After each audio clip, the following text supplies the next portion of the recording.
Hello and welcome to Correro, a space where we take Nigerians' conversations further. I am Godwin Sunday. Every year, Nigerians spend billions of naira traveling abroad in search of medical care for routine checkups to life saving procedures. This growing wave of medical tourism has raised tough questions. Why do our citizens place so much confidence in foreign hospitals? What does this exodus mean for our own healthcare system? And more importantly, could this trend, if well harnessed, transform into an opportunity that creates wealth and health driven nation for us?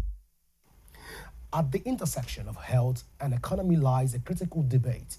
Should Nigeria continue exporting patients, or can we begin to build a system that attracts both our citizens and even foreigners to seek quality healthcare at home? To explore these issues, I am joined by Usman Isa, a leading medical tourism expert who will help us break down the realities, the challenges, and the prospects of turning health into wealth. We will step aside for a quick break, and when we return, the conversation begins. Please stay with us.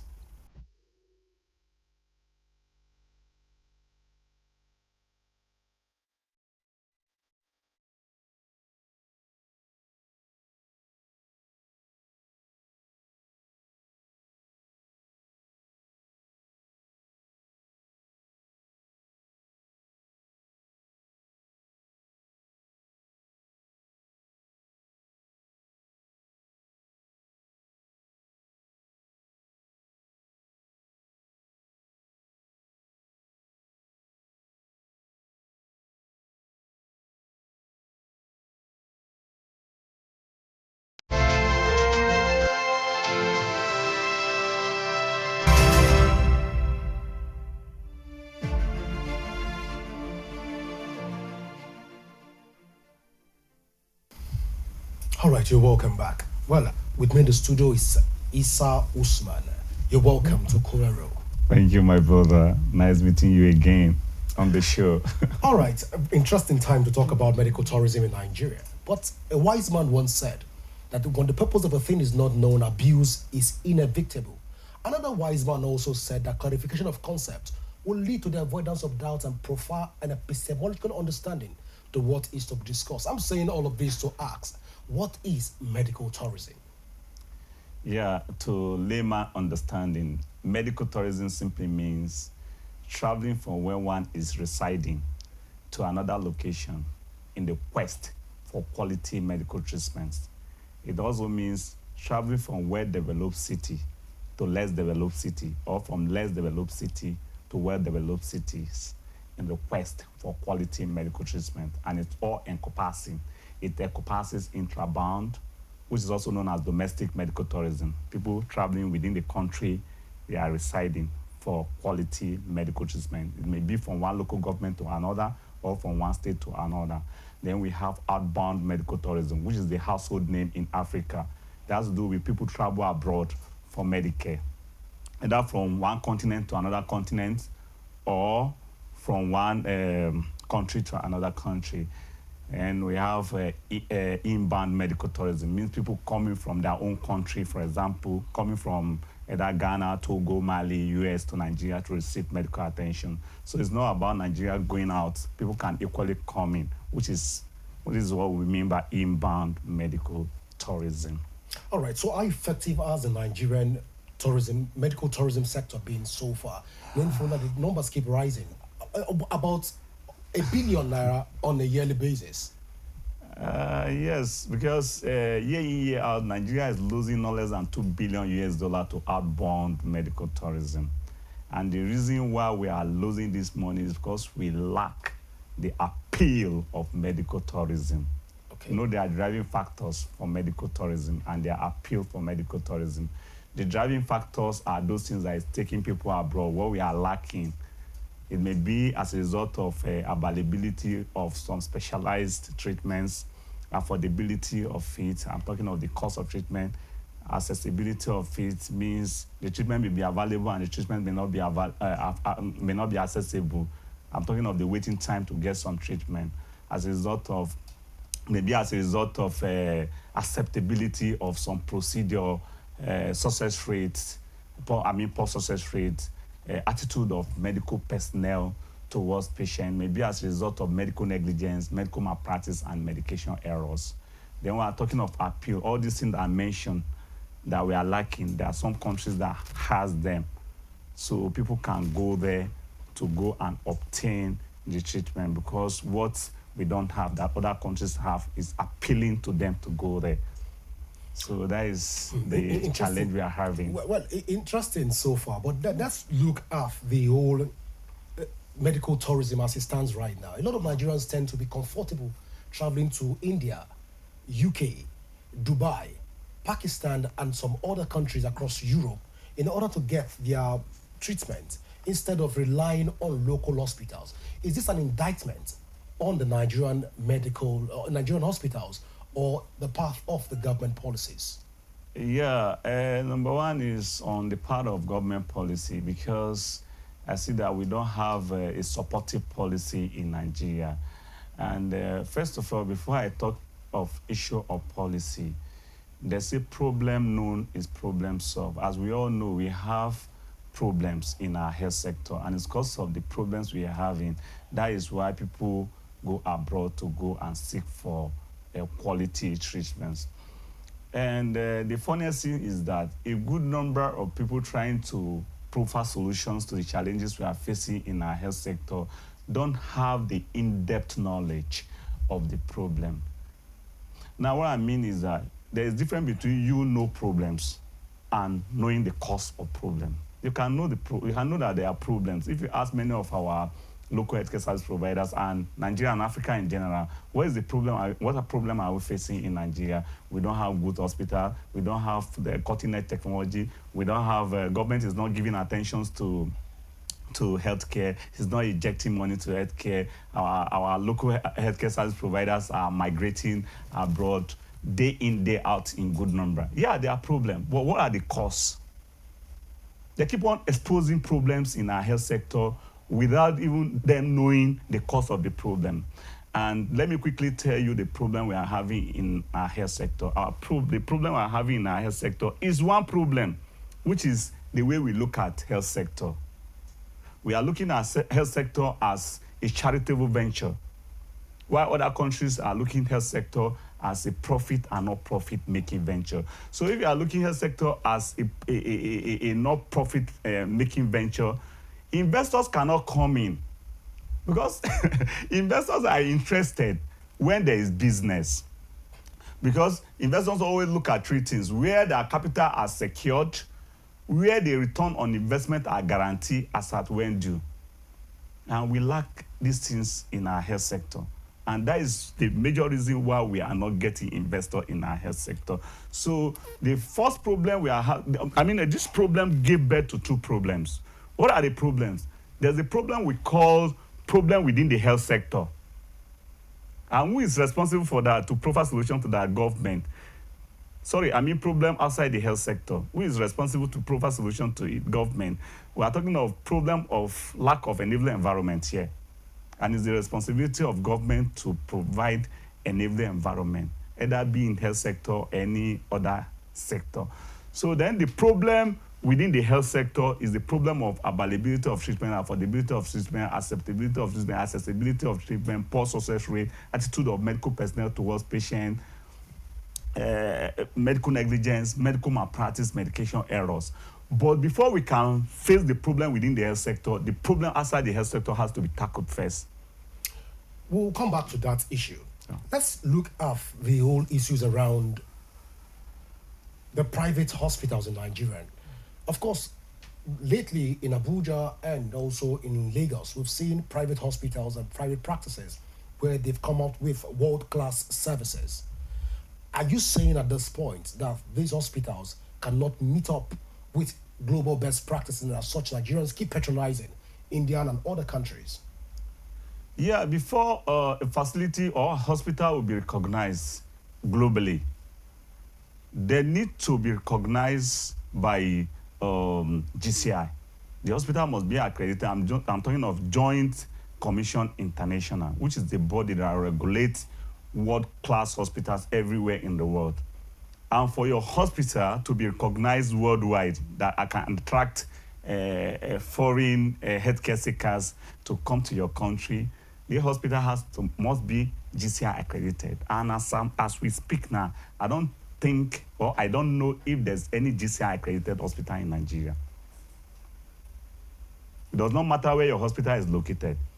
If like your hospital is situated in a typical or ambulance, once it's GCI accredited, it attracts people to come. So I don't think we have that. And that is one of the criteria. And I don't know, it's so funny for our local healthcare service providers, some of them, I can say majority of them, to still feel relaxed on updated practice. Because day in, day out, cutting-edge technology, advancement in technology has made some things easy. Okay, let me use the example for you.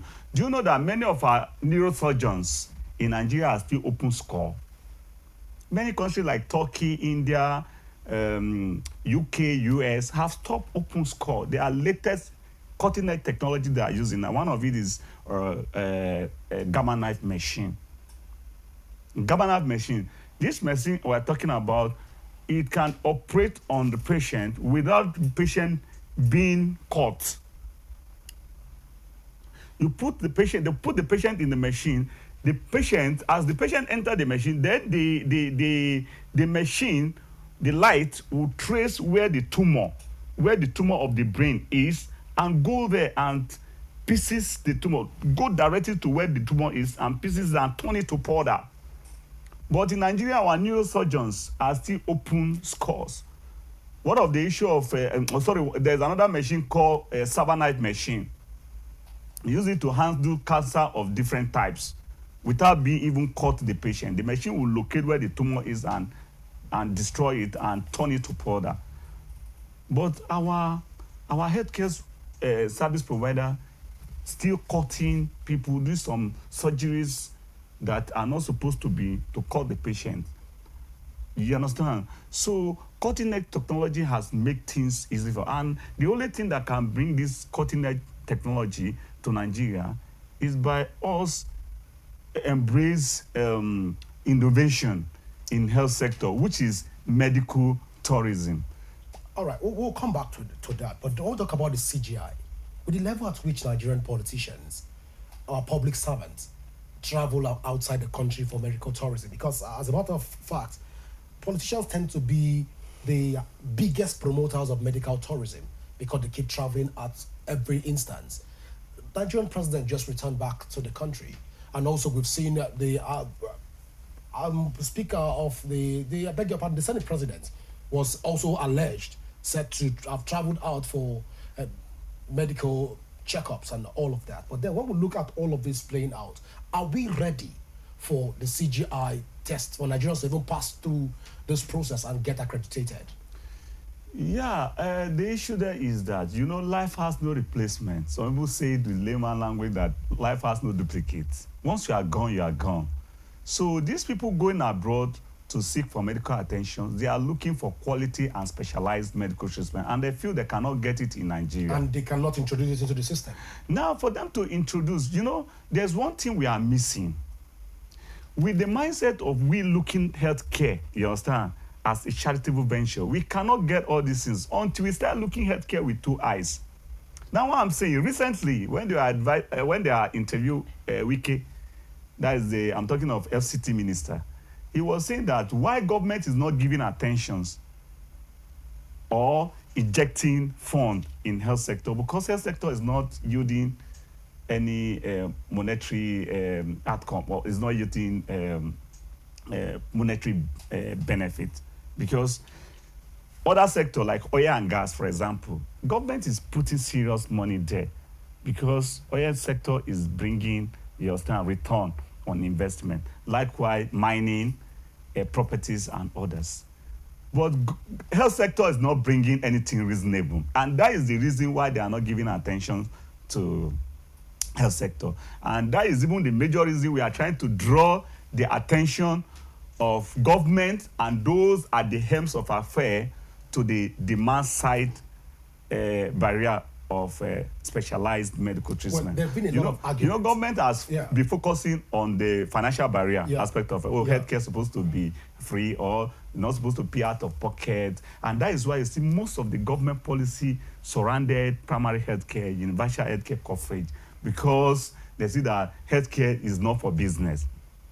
So they neglected the demand side of specialized medical treatment, not knowing that if we focus more on the demand side barriers, one, it will going to fetch us a lot of benefits. What are the benefits?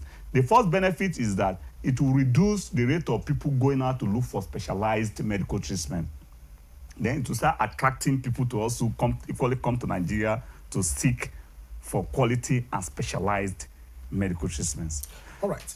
There have been a lot of argument that medical tourism promoters like yourself have been trying to sabotage the effort of the government in order to still remain in business, even though the government is also trying to ensure that there are no private intervention within the space so that the government can single-handedly cater for Nigerians. How will you react to this, that private individuals like yourself have been sabotaging the system?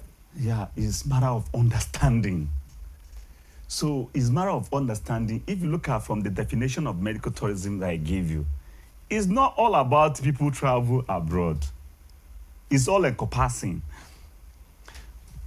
If people are coming to Nigerians, for example, to receive medical attention, we can mediate between people coming to Nigeria to receive medical attention. And the government cannot mediate. Yes, the government cannot mediate in that regard. Private individuals need to mediate. We need. Because it's not, and when private people begin to mediate, that creates a circle. Yeah, and that circle is a private sector driving business, not public sector. That is why you see, if you go abroad, government establishment, their aim is not for business. So are we correct to say that these middlemen, like we will call them in the business space, within the health sector, are sabotaging the system in order to give effective healthcare delivery? No, it's not true. It's not true, because if you go to all the top-ranking medical tourism destinations, those are India, Thailand, Singapore, Mexico, Ukraine, Egypt, how pronounced are the middlemen within the medical tourism space? Pardon? How pronounced are their middlemen? Well pronounced, because there are three parties in health sector anywhere in the world, especially top-ranking medical tourism destinations. You see healthcare seekers, which are patients, people seeking for quality treatments. You have healthcare service providers, which are hospitals, doctors, nurses, medical personnel, you understand, pharmaceutical companies, diagnosis centers. You see them. So these are healthcare service providers. Then there are healthcare facilitators. So healthcare facilitator, what is the even work of healthcare facilitators? They stand between healthcare seekers and healthcare service providers.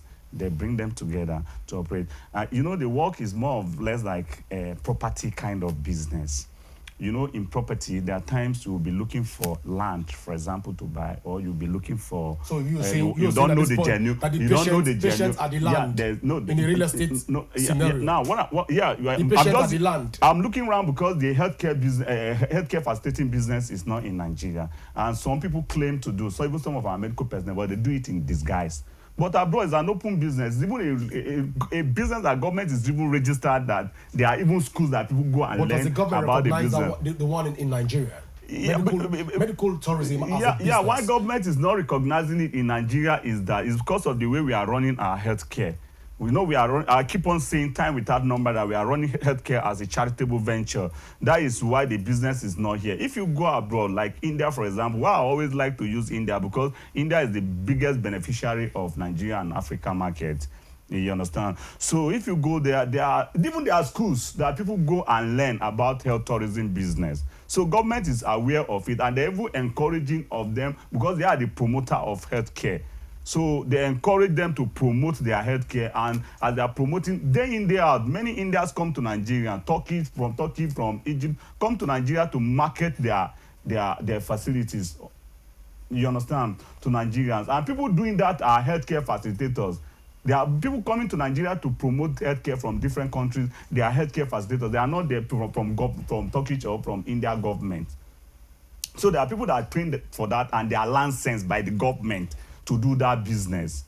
So we call them healthcare promoters, and we are also, and it may even interest you to know that I'm one of them. I'm not only promoting for Nigerians. As it stands right now in Nigeria, is it illegal to promote medical tourism? Yeah, it's legal. It's illegal. It's legal. It's legal. Is not illegal. Is it a body that is saddled with that responsibility of ensuring that they checkmate the medical tourism? As we speak now. You want to mention the body? As we speak now, there's nobody. So which makes it illegal?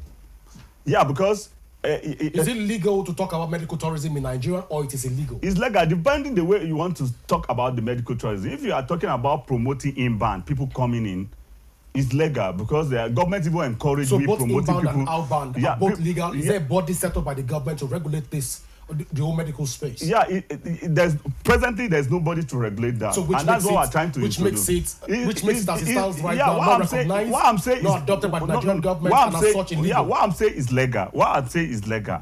I have a company that is a health tourism company, and it's registered by CAC. And who owns CAC? And recognized by the recognized by the Ministry of Health. Yeah, it's recognized by the Ministry of Health. It may even interest you to know that I did an event that has to do with medical tourism recently, and it's a mega event. People came from all walks of life, even from about 15 countries to Nigeria. And the Minister of Health, the Minister of Health delegated one of the staff, one of the director. He was with it was in our means. Also Minister of Art, Culture and Creative Economy, Tourism and Creative Economy, also delegated one of PAMSEC, represented him in the event. And this event is purely about medical tourism. Means they are aware of. So if you are aware of a thing and there's nobody to regulate that, because you are aware, but there's no body. There's nobody as at now. The body to regulate we are trying to encourage. Doesn't this makes the entire process?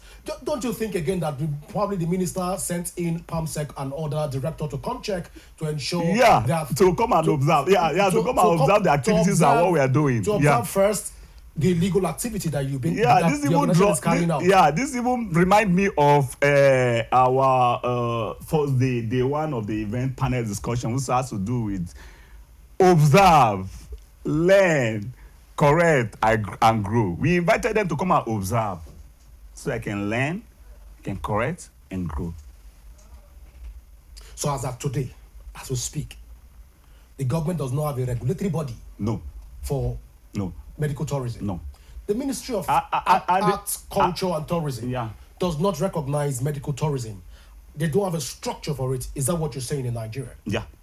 So when they don't have a structure to regulate this body, how can one authoritatively say that I'm a medical tourist expert in Nigeria, knowing fully well that it's not recognized by the government? Now, what I want to also there's it's an only observe. There's an impression. And put it to use. There's an impression I'm here to correct. Please go ahead. The impression that I want to correct here is that I want you to know that medical tourism is not a local business.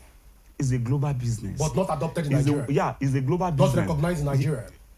It's recognized. What I'm saying that is recognized. Recognized by an act of establishment by the constitution not by the government. Okay.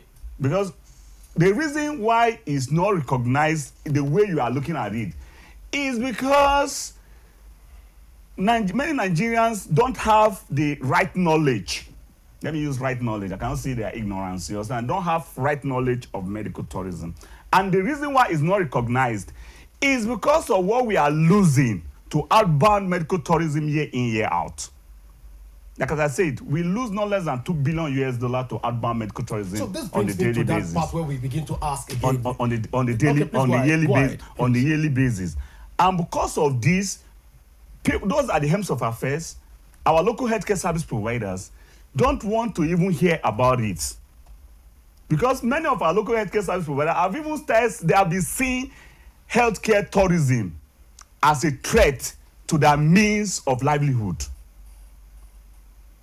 Now, their annoyance is that the money taken abroad year in, year out for medical attentions, why not using the money to develop our own? That brings me back to the point where we begin to ask, why not who takes them out? Is it not middlemen like yourself who are the medical tourist experts? Yeah. So how correct again is it to ask there is that nothing the medical bad. tourists, There is not expert professionals are not sabotaging the system of the government? there is nothing bad. You understand? A healthcare tourism facilitator to connect healthcare seekers if you are connecting anywhere. if you are connecting healthcare seekers, Listen to me. If you are connecting Anywhere, healthcare seekers, what's the guarantee that you want the system to flourish, which you're trying to promote? Be it in Nigeria or be it abroad, anywhere there's quality treatments, we don't bias. In a situation where you say, see, you know, one thing I hate about many Nigerians, and you know, I've been talking soft. One, what is killing us? Greediness. Healthcare tourism is a global practice in which even citizens of US travel abroad for Medicare.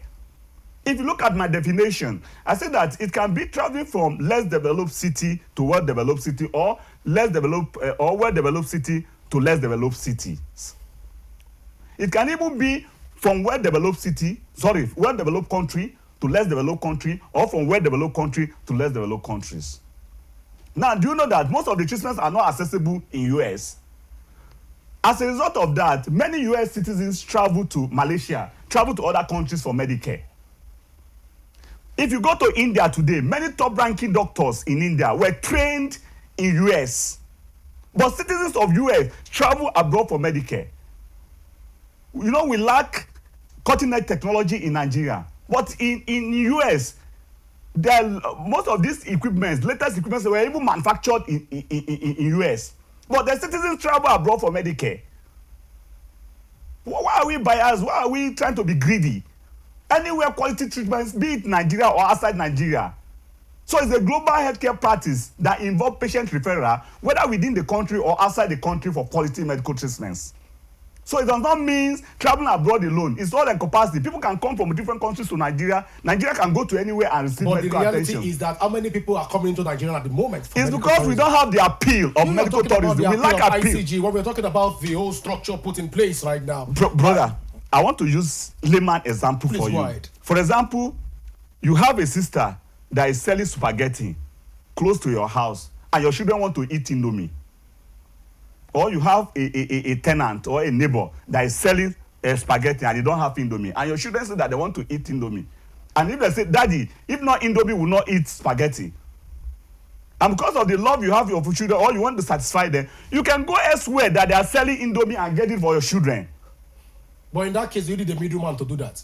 Yes, you need, because why you need for a middleman for the Indomie. Yes, you brought Indomie to the city. I'm just using. You need a middleman for that transaction to be complete. You use spaghetti as a case study. Yes. Do you need a middleman for that transaction to be possible? The middleman for spaghetti. No, I'm using it as a layman. We're talking about the middleman in this scenario. Okay. Let me use another example for you. Please go ahead. For example, now. Talk to me as if I'm 5. Yeah. For example, now your children are hungry.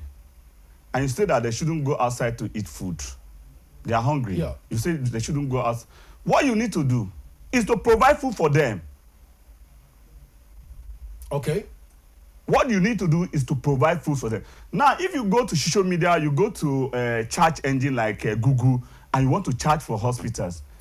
No hospitals that will say that, oh, our hospital is a bad hospital, we don't have this. Most of the hospital claims that they can do all. But it's the work of facilitators to identify the quackery, you understand, from the experts.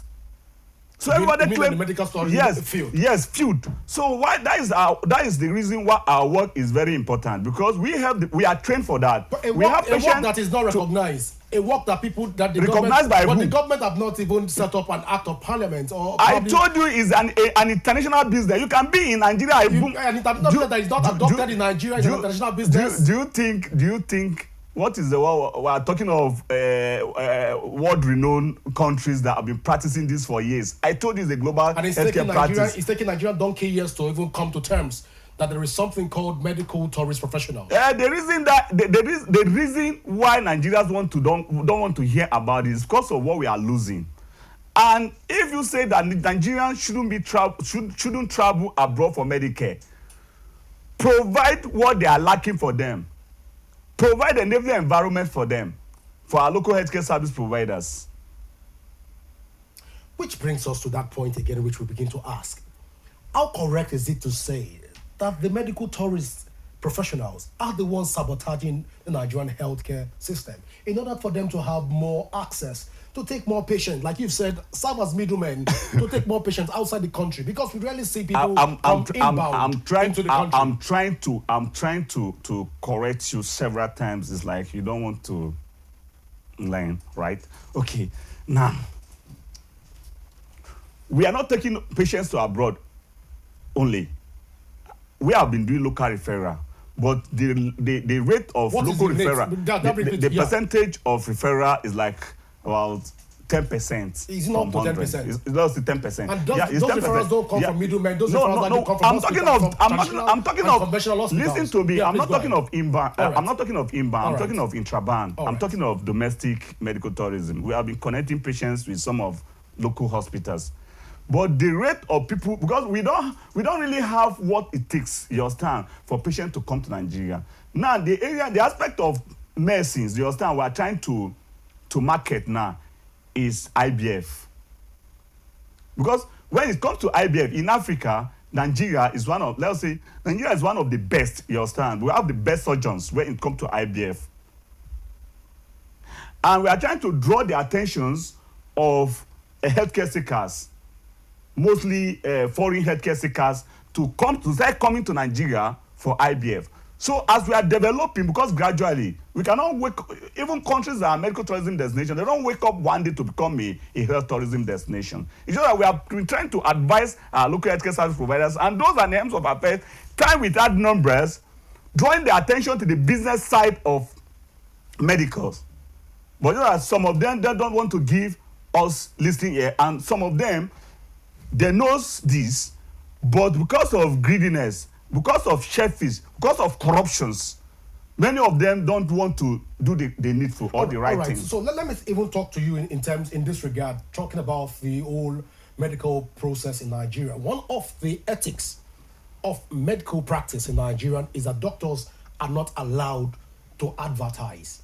So that advertisement is even wrong for hospitals. Your service will sell itself. Now, when you now talk about this middleman in the practice, how will you quickly react to this? Is this another wing of the medical practice that is trying to advertise? It's not correct. It's not correct. How many hospitals are advertising? It's not correct. That is the issues we are out to correct. We have met our local healthcare service providers, those the high profiles medical personnel. When we met them with this issue of advertising, not advertised, they were saying that it's not correct. That is even in their practice, the ethics, that you can advertise, you can even promote, but it's just that you should be mindful of the kind of words you use. You cannot say, Dr. Godwin, I own a so facility and we are the best, or I'm the best orthopedic surgeons in Abuja or in Nigeria. But you can promote, I say, oh, we have a facility located in so place, and we are doing well. You can say you are doing well. Doing well in the sense that anybody can use the word we are doing well. But by the time you say we are the best or I'm the best, so they can come for the medical and dental council can come for you, so that you can advertise. But the issue is not cleared. So then those that don't really understand, some of the healthcare service providers that don't understand, they will come publicly and say that, do you know that your advertisement in healthcare is not allowed? Because the issue is not clear. Let's suppose, and the level of awareness of issue advertised, not advertised, is not really serious. So many of our local healthcare service providers are scared. They don't know what they will say. You understand that they will be penalized.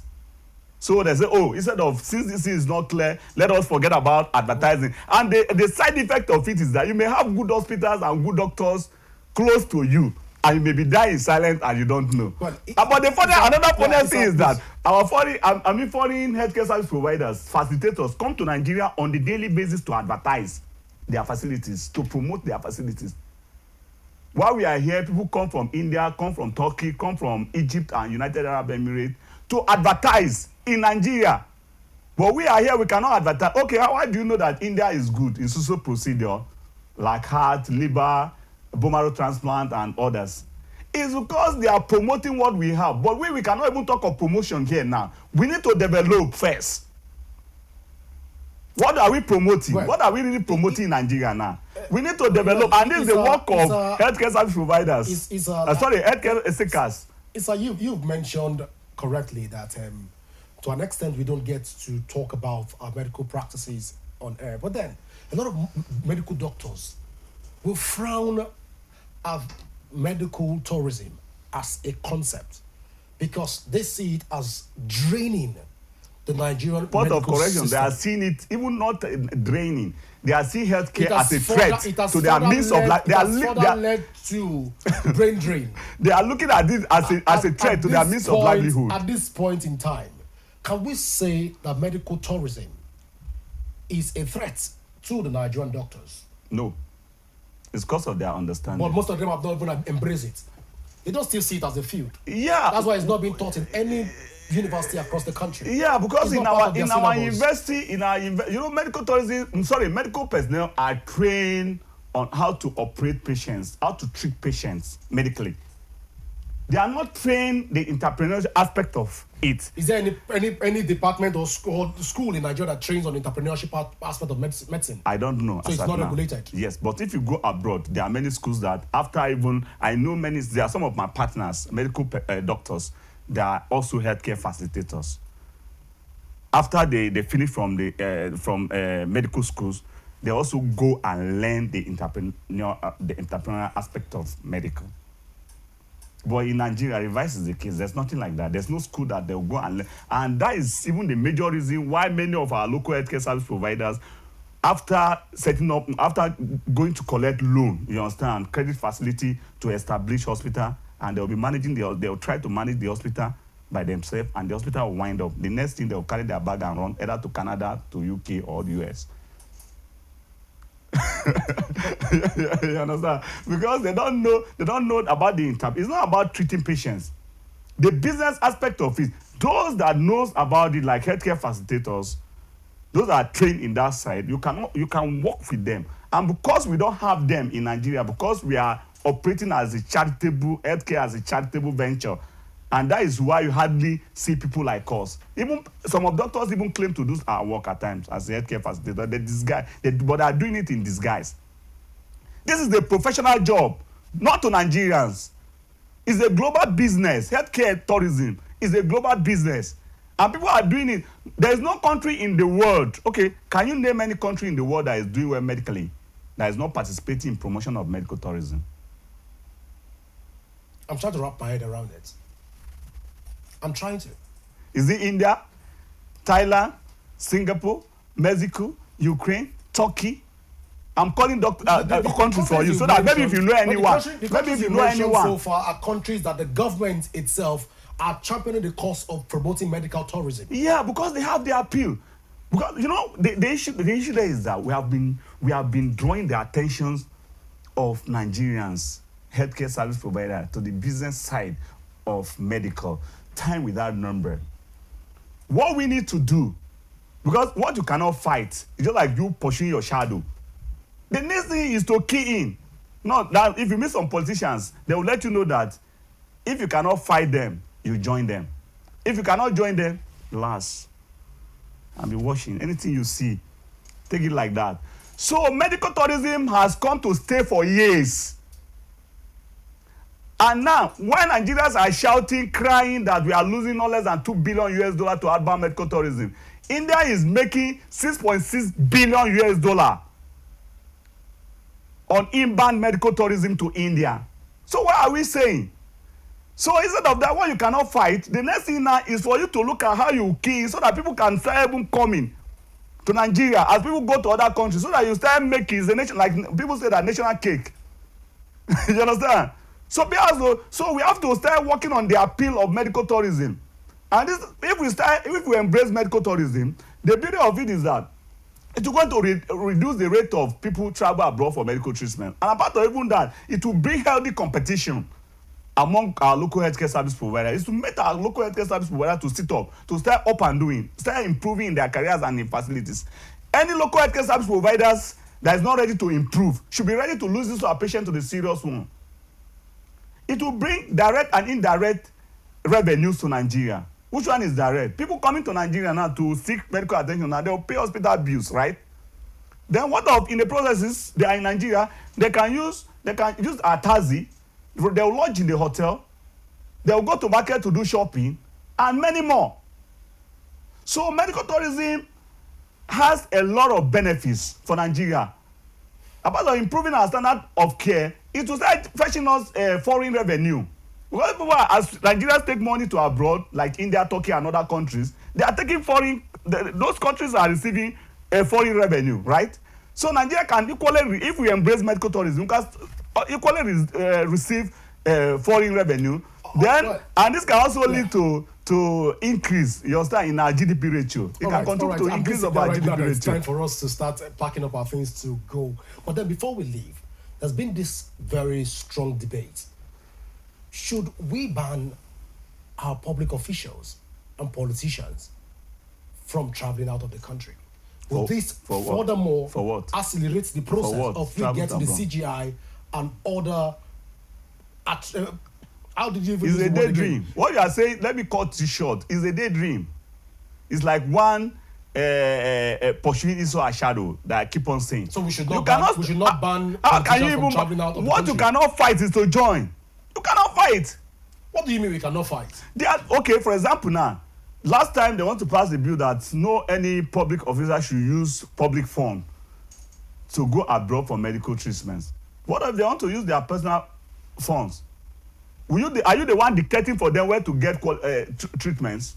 Do you know that life has no replacement? But if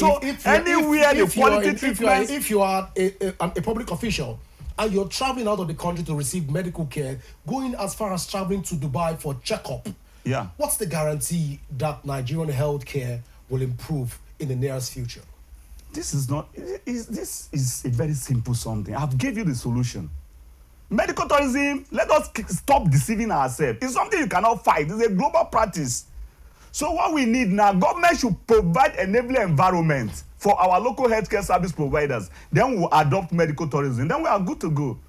They regulate the professionals like yourself that are in the field, perhaps. Do you know that one of our major problems that we don't want medical tourism, one of it is fear of extortion. But do you know that government can regulate that? Okay, why is it that they adopted POS, you understand, in health sector? And health sector, they are regulating it. They cannot abuse it. For example, if you go to a place that you want to take 5,000 naira, you pay 100 naira, right? If you go like almost 20 places, that's 100 naira. But they are regulating it. So government can also regulate the activities, you understand, of the health sector equally. So fear of extortion or abuse, you understand, is something that if we embrace it, government can put some policy in place to regulate that. So you say we should not ban foreign and public officials? How will you ban? It's what you cannot even go there. You cannot, apart from even not even be able to fight these people, because these people are, you cannot, apart from even not fight them.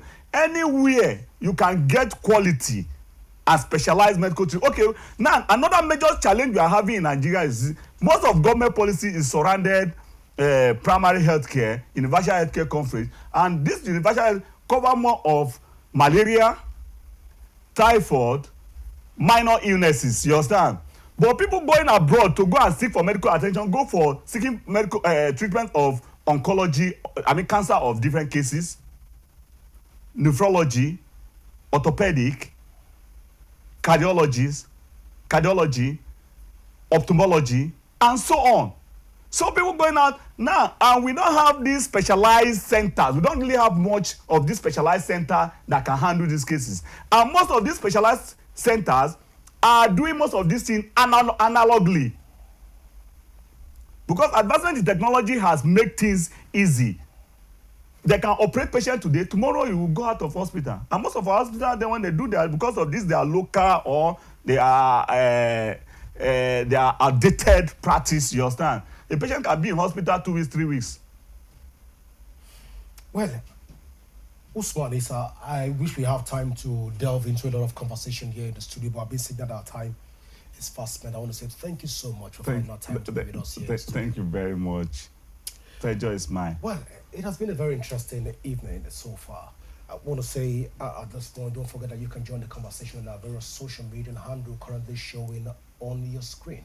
And you can also leave a thought, let us know what you think, and you can download Rapid TV mobile app from your Android and iOS devices. My name is Godwin Sunday. Always remember that peace and unity are the pathways to progress. Do enjoy the rest of your evening. Bye for now.